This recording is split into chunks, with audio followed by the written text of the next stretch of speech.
We got two important 7:30 games. We got number 3 Penn State, who's 6-0, traveling to Wisconsin, who's 5-2. Penn State favored by 6.5 on NBC. And welcome back to the playoff picture, Wisconsin.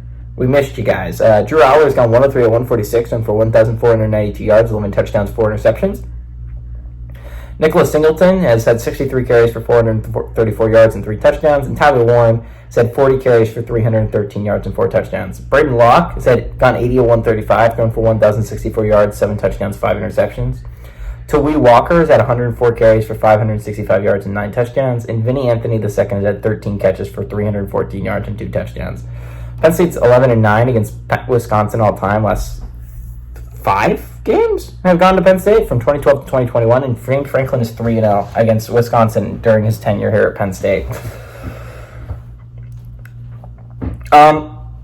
Everyone kind of forgot about Wisconsin, and like I was saying with these other ones, right? There's a lot of two-loss. There's 6 two-loss teams in Power 4, right, that have 2 losses, but one of them came out of conference, so they're still very much in play for an in-conference run, right? Wisconsin is that in the Big Ten, and all the other 0-1 loss teams, they're going to get attention in conference, right? Because like you're talking about the 3 undefeated teams in the Big Ten, Penn State, Oregon, and Indiana, they're all going to get a lot of attention.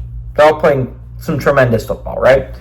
And another 1-loss teams like Ohio State and Illinois, like they've looked really good. And a lot of people forget about Wisconsin because they are 5-2. But one of those losses came out of conference to Alabama, and the other one they went on the road and they lost pretty handily to USC. Have they played tremendous football?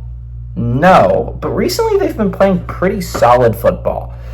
I'm going to be interested here. Penn State is coming off a bye, but it also could be a little bit of a look-ahead game. I'm a little bit scared of that. This is classic trap game territory for Penn State. Right, next week's Ohio State. It's the biggest game of the year. You would love to look ahead at this game. It's not gonna.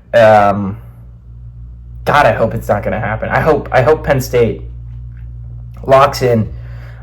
If you go 11-1, even with a loss to Ohio State, you're in the playoffs. And it's just like you just want Penn State to make the playoffs. You can't trip up against Wisconsin though. Like, this is a classic trap game with the biggest game of the year on your schedule next week. You can't afford to mess up at Wisconsin. I think James Franklin's gonna have his boys dialed in. Wisconsin's playing pretty solid football. That's why the spread's only 6.5 points. But honestly, Penn State didn't play their best game against USC a couple weeks ago now, and I think they're going to want to get that memory out of their head.